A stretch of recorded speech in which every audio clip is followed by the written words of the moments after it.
എല്ലാവർക്കും നമസ്കാരം കേട്ടോ. വിഷ്ണുവാണ്, സിസ്റ്റമാറ്റിക് ഫ്ലോറിംഗ് ഐഡിയാസിൽ നിന്ന്. അപ്പോൾ ഇന്ന് ഞാൻ ഒരു ചെറിയ വീഡിയോ ആയിട്ടാണ് വന്നത്. ചെറിയ വീഡിയോ ആണ്, ഒരു വലിയ കാര്യമാണ് എനിക്ക് പറയാനുള്ളത്. അപ്പോൾ നിങ്ങളിത് പൂർണ്ണമായിട്ട് കാണുമെന്ന് ഞാൻ വിചാരിക്കുന്നു.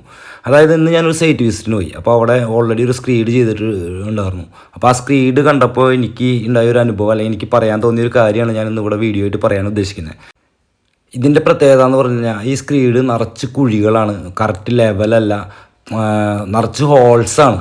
അപ്പോൾ ഇങ്ങനെ ഹോൾസിൽ സ്ക്രീഡ് ചെയ്ത് കഴിഞ്ഞാൽ എന്താ ബുദ്ധിമുട്ട്, എങ്ങനെയാണ് സ്ക്രീഡ് ചെയ്യേണ്ടതെന്നുള്ളൊരു എനിക്കറിയാവുന്ന ഒരു അറിവാണ് ഞാൻ നിങ്ങൾക്ക് പറഞ്ഞു തരാൻ ഉദ്ദേശിക്കുന്നത്. അപ്പം പല ആളുകൾക്ക് ഇത് അറിയാതിരിക്കാം, അറിയാത്തവർക്ക് വേണ്ടിയാണ് നമ്മളിത് പറയുന്നത്. അപ്പോൾ എപ്പോഴും വാട്ടർ ലെവൽ ചെക്ക് ചെയ്തതിന് ശേഷം നമ്മൾ ബെഡ് ഇട്ട് സ്ക്രീഡ് ചെയ്യുന്നതിന് മുമ്പ് ഈ പരിക്കൻ ഇടുമ്പോൾ തന്നെ നമ്മൾ നല്ല വൃത്തിയിൽ അടിച്ചമർത്തണം. അതിന് നല്ല സ്ട്രെങ്ത്ത് കൊടുക്കണം. അതിൽ ഗ്യാപ്പുകളോ ശിശിരങ്ങളോ ഒന്നും ഇല്ലാതെ നല്ല ക്ലിയർ ആയിട്ടായിരിക്കണം നമ്മൾ സ്ക്രീഡ് ചെയ്യേണ്ടത്. ആ സ്ക്രീഡ് ക്ലിയർ ആയിട്ട് ചെയ്ത് കഴിഞ്ഞാൽ എന്താ ഗുണം എന്ന് വെച്ച് കഴിഞ്ഞാൽ, നമുക്ക് ട്രവൽ ചെയ്ത് നമ്മൾ ടൈൽ ചെയ്യുമ്പോൾ നമുക്ക് ഗമ്മിൻ്റെ അളവിൽ വലിയ മാറ്റം വരുത്താൻ പറ്റും. ഞാനൊക്കെ സാധാരണ രീതിയിൽ ചെയ്യുന്നത് മെപ്പായുടെ ഗമ്മുകളാണ് നമ്മൾ കൂടുതൽ ഉപയോഗിക്കണത്. അപ്പോൾ 1 കിലോ ഗമ്മ് കൊണ്ട് എനിക്ക് കറക്റ്റ് 2 സ്ക്വയർ ഫീറ്റ് കവറേജ് കിട്ടും. അത് 15 mm ടൈൽസ് ആയാലും 9 mm ടൈൽസ് ആയാലും സെയിം അളവിൽ കിട്ടും. അപ്പോൾ ഞാൻ ചെയ്യുന്ന രീതി എന്ന് പറഞ്ഞു കഴിഞ്ഞാൽ, താഴത്ത് ഒരു ലെയർ ട്രവൽ, നോച്ചഡ് ആയിട്ടുള്ള ട്രവൽ ചെയ്യുന്നു, ടൈൽസിൻ്റെ മുകളിൽ ബട്ടർ ചെയ്യുന്നു. അങ്ങനെയാണ് ഞാൻ ഫ്ലോറുകളിൽ ടൈൽ ചെയ്യുന്നത്. അപ്പോൾ നമുക്ക് കറക്റ്റ് 2 സ്ക്വയർ ഫീറ്റ് കവറേജ് കിട്ടും. ഈ സ്ക്രീഡ് നേരത്തെ കണ്ട പോലത്തെ സ്ക്രീഡുകളാണ്, ഹോൾസ് ഉള്ള സ്ക്രീഡുകളാണെങ്കിൽ എന്താ ബുദ്ധിമുട്ടെന്ന് വെച്ച് കഴിഞ്ഞാൽ, ഈ നമ്മൾ ഗമ്മ് ട്രാവൽ ചെയ്യുമ്പോൾ, നാച്ചുറൽ ആയിട്ടുള്ള ഈ ട്രാവൽ ചെയ്യുമ്പോൾ തന്നെ ഈ ഹോൾസ് അടയാൻ തന്നെ നമുക്ക് നല്ലൊരു ഗമ്മിൻ്റെ ആവശ്യകത വരാണ്.